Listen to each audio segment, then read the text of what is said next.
एक व्यापार जिससे शुरू हुई भारत की गुलामी की कहानी।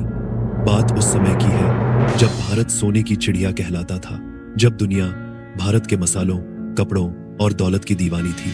तब समंदर के रास्ते एक ताकत भारत की ओर बढ़ रही थी, ना तलवार लेकर और न ही कोई फौज लेकर, बल्कि व्यापार के नाम पर। यही थी अंग्रेजों के भारत में आगमन की शुरुआत। 16वीं सदी में भारत दुनिया की सबसे समृद्ध अर्थव्यवस्था हुआ करती थी। मसाले, रेशमी कपड़े, हीरे, जवाहरात। उस समय यूरोप की हर ताकत भारत तक पहुंचना चाहती थी, लेकिन समस्या थी समुद्री रास्ता। साल था 1600।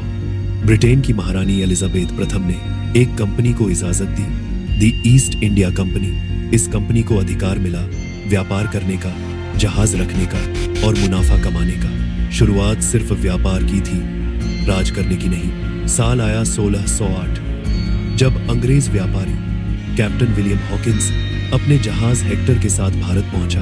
वो सीधे पहुंचा मुगल बादशाह जहांगीर के दरबार में। मुगल सम्राट ने अंग्रेजों को व्यापार की अनुमति दे दी। यहीं से अंग्रेजों ने भारत में अपने पैर जमाने शुरू कर दिए। अंग्रेजों ने धीरे धीरे भारत के अलग अलग हिस्सों में फैक्ट्रियां बनाई।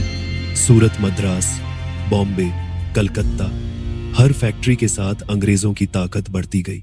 17वीं सदी के अंत तक मुगल साम्राज्य कमजोर होने लगा। नवाबों में लड़ाइयां, राजाओं में आपसी दुश्मनी, और अंग्रेज, उन्होंने मौका पहचान लिया।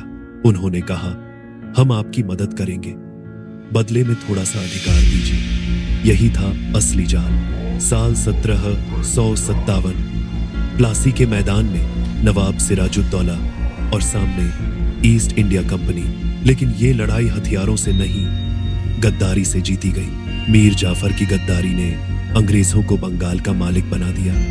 यही भारत में अंग्रेजी शासन की असली शुरुआत थी। इसके बाद अंग्रेजों ने कूटनीति, धोखा, संधियां और फूट डालो, राज करो, इन हथियारों से पूरा भारत अपने कब्जे में कर लिया। 1857 तक आते आते भारत पूरी तरह अंग्रेजों की गुलामी में चला गया।